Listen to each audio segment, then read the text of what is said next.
되게 잘 나가신다고. 이제 좀 살아나고 있어요. 다시 어. 이제 가치 투자 뭐 저 같은 경우에 좀 밸류에이션이나 이제 펀드멘탈 많이 보니까 그런 종목들이 조금 소외를 많이 당했었거든요. 근데 시간 지나니까 확실히 좋은 회사들은 또 실적이나 기업에 대한 가치를 또 찾아갈 수 있는 흐름들도 대두하고 있어서 네, 조금 나아졌습니다. 그러니까 메르스 여파가 이제 좀 주춤하면 실적 장소로 완전히 갈 것 같거든요. 분위기가 이제 좀 전환되는 것 같더라고요. 시장도 이제 코스닥 같은 경우도 이제 또 다시 정고점을 돌파하는 흐름까지 와서 이제는 또 다른 어떤 새로운 모멘텀을 가진 주식들이 좀 시장에서 좀 돌아오지 않을까.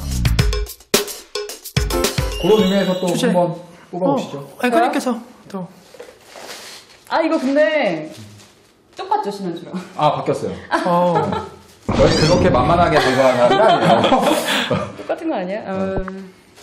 잘 고르셔야 됩니다. 화재 업종. 화재 업종. 화재 업종 뭐가 있을까요? 메르스 여파로 생각해본다면 요즘에 유통업종이 다 지금 지고 있잖아요, 사실. 근데 홈쇼핑은 또 그쵸. 뜬 거라고 얘기 좀 하긴 그렇지만 조금 그래도 좀 이슈가 되고 있더라고요. 아무래도 집에서 이제 메르스 때문에 집을 안 나가니까 집에서 이제 구매할 때 홈쇼핑을 많이 뭐 이용한다 뭐 이런 얘기가 좀 나오더라고요. 네, 홈쇼핑이랑 그 온라인 쇼핑 관련해서. 네. 온라인 쇼핑. 근데 너무 반짝하고. 그쵸. 예, 왜냐하면 기본적으로 그쪽 지금 실적이 안 좋은데. 안 좋은 상황이죠.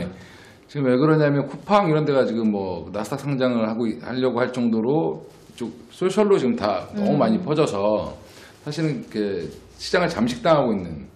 지금 여자분들 대부분 쇼핑을 휴대폰으로 해요. 맞아요. 예, 컴퓨터 예. 키는 것도 안 하고. 컴퓨터 키는 게 싫어서 이걸로 하거든요. 그냥 누워서 이렇게 보고. 예. 맞아요. 예, 그렇기 때문에 소셜이 커질 수밖에 없는 그런 상태라고 보면, 근데 소셜 하는 애들이 상장돼 있는 애들이 없어요. 네. 예, 없기 때문에 지금 시장에 반영이 안 되고 오히려 이제 온라인 쇼핑이나 홈쇼핑은 좀 죽는. 홈쇼핑은 이제 할머니들이 주로 이제 많이.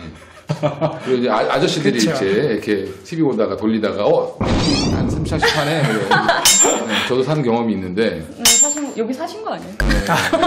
그거 생각보다 좋아요. 예. 그 대신 항상 한국에서 만든 걸로 이렇게 사시면.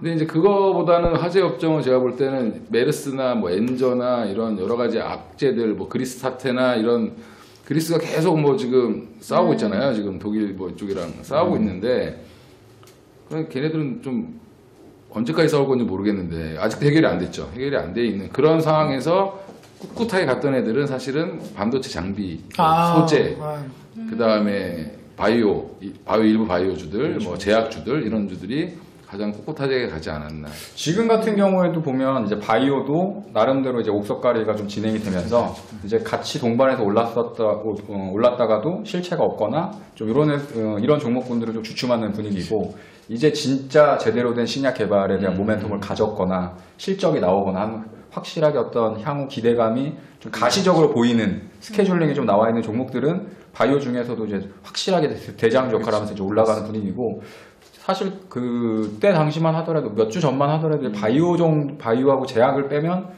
뭐 주도 업종이 없다라고 얘기할 정도였었는데, 최근 들어서는 또 분위기가 좀 바뀌어서 반도체 장비나 뭐 디스플레이 장비 업종들도 새롭게 또 이제 신고가를 내면서 이제 올라가는 종목들이 있으니까, 제가 예전에 그 서울경제TV에서 했었던 유니테스트. 그 1000% 명예전당 종목. 1000% 왔어요. 1000%. 지금 그 깬 사람 있나요? 서울경제TV에서? 지금 한 2만 원까지 갔으니까 저희가 했을 때가 2,100원 뭐 이 정도였었는데, 그다음에 또 이제 그러한 비슷한 좀 스몰캡에서 새롭게 좀 많이 올라간 게 이제 에로티베큐, KC텍 뭐 이런 회사들이 좀 많이 올라오면서 에로팀은 참 좋은 주식이었죠. 예. 지금 오늘도 많이 올랐습니다. 네, 오늘도 급등했고 발음도 좀 잘해야 돼요. 네. 사실 저도 에로티베큐도 가봤어요. 이제 안성까지 가서 다녀왔었던 회사. 농담하고 되게 심각하게. 에로틱한가요? 뭐야? 에로틱하게 올라갔습니다. 아주 이렇게 그렇죠. 섹시하죠. S라인.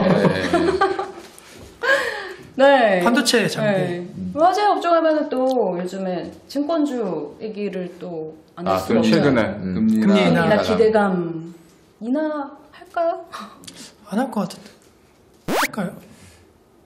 제가 볼 때는 안 할 것 같습니다. 네. 그건 이제 뭐 우리가 신은 아니니까 그쵸.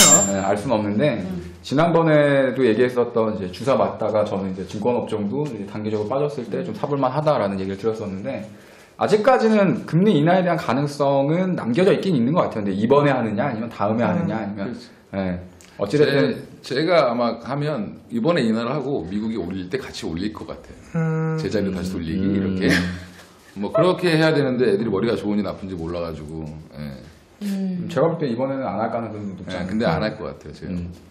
동결 정도. 동결. 지금 괜히 했다가 또 그 후폭풍을 감당하지 못할 것 같아요. 그래서 그게 어찌됐든 반영이 돼서 금리 인하가 돼서 실질적으로 시행이 되고 그게 이제 반영이 돼서 주가가 올라가면 괜찮은데 이게 기대감을 가지고 먼저 이제 올라갔다가 만약에 그게 안 돼 버리면 또 이제 또 주가가 좀 주춤해 버릴 수 있는 상황이 이제 발생할 수 있어서 이제 그게 좀 의문되는 부분들이 있고 또 증권 업종 다음에 이제 건설 업종 쪽으로도 좀 순환매가 돌면서 전반적으로 이제 금리 인하 그다음에 부동산 경기가 좀 좋아지는 게 아니냐 뭐 이런 얘기들이 좀 나오면서 건설 업종도 좋았었거든요. 그래서 특징적인 업종이라고 하면 아직까지도 뭐 바이오 쪽은 뭐 쌩쌩하게 잘 나가고 있고 그다음에 반도체 장비가 이제 그 바톤 이어받고 근데 상대적으로 이제 코스닥 쪽보다는 코스피가 좀 주춤하고 있는 상황이어서 대형주 쪽에서는 사실 업종으로 나눠서 보기에 볼만한 그 업종까지는 좀 없죠. 업종은 좀 없는 것 같아요. 그러니까 섹터는 있더라고요. 단발로 이렇게 좀 끝나고 단발로 끝나고 해서. 섹터는 어떤 섹터요? 수입차 관련 딜러 그런 업체들 신고가 나오더라고요. 코오런 글로벌 이런 종목군들도 좀 나오고 있고. 그러니까 돈 있는 사람들이 사는 도이치 그런 제품들 모터스 예, 그런 건 또 잘 나가더라고요. 뭐 아무래도 그렇겠죠. 게다가 이번에 그 유로6 진행되면서 이제 새로운 신차들이 또 나오게 네. 되고, 그다음에 이제 우리나라 자동차 업종은 이제 주가가 많이 빠졌지만 엔저 뭐 이런 그쵸. 거 타격 때문에.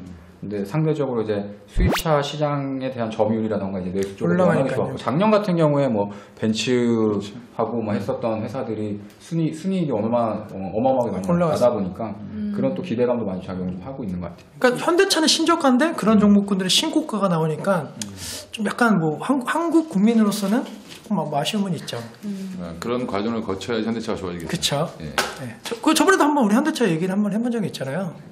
네. 저는 뭐 밸류에이션이나 이제 펀드멘털로 봤을 때는 뭐 충분히 가격적인 매수가 또 있다는데 반등할 수 있죠. 최근에 또 다시 달러 강세가 나오고 엔저가 좀 강화되다 보니까 이제 거기서 피해를 받으면서 주가가 한번 무너지는 흐름도 보였었고. 그리고 또 ELF랑 ELS 때문에 지금 그 아, 낙인 낙인 가격이 물량 보통 맞습니다. 14만 원대 다 걸려 있었는데 그 낙인 물량이 맞아요. 나오면 기계적으로 매도가 되거든요. 네네. 매도가 계속 이루어질 수밖에 없고 그 물량을 80% 이상 털지 않으면 못 올라간다는 얘기였기 때문에 그게 지금 13만 원, 13만 원대 다 걸려 있어요. 그래서 이번에 증권사 직원들이 아주 좀 곤욕을 하고 네. 있는 현대차가 설마 낙인이 나겠냐 20만 원대 들어갔는데 그게 24만 원대 많이 들어갔더라고요. 많이 들어갔던 그 물량들 정리가 좀 돼야 V자 반등이 한번 나올 것 같은 그런 수급적인 면도 좀 있다. 뭐 엔저 이런 것도 있지만 그렇죠. 가장 사실 큰 건 수급적인 게 한 번에 뭐 외국인이 100만 주 이상씩 때려버리면 뭐 맥을 못 쳐요. 뭐든지 어쩔 수가 없어 그건. 그리고 이제 뭐 현대차 중간 배당 얘기도 나오고 하니까 현대차.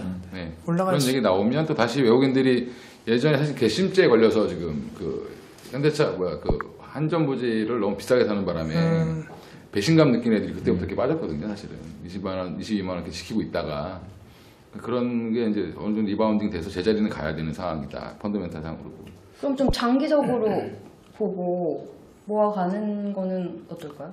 모아간다라고 하면 좀 자금이 여력이 좀 있으시고, 예, 그러니까 자기 포트폴리오에 거기 한 50%를 채우면서 가겠다라는 느낌으로 이렇게 사시면 분할 매수를 한다면 뭐 제자리 뭐 22만 원, 3만 원, 4만 원 가는 거는 뭐 충분히 가능하겠죠. 근데 과장님은 주사 맞는 종목을 좋아하시는 이런 대기업 종목을 좋아하진 않아.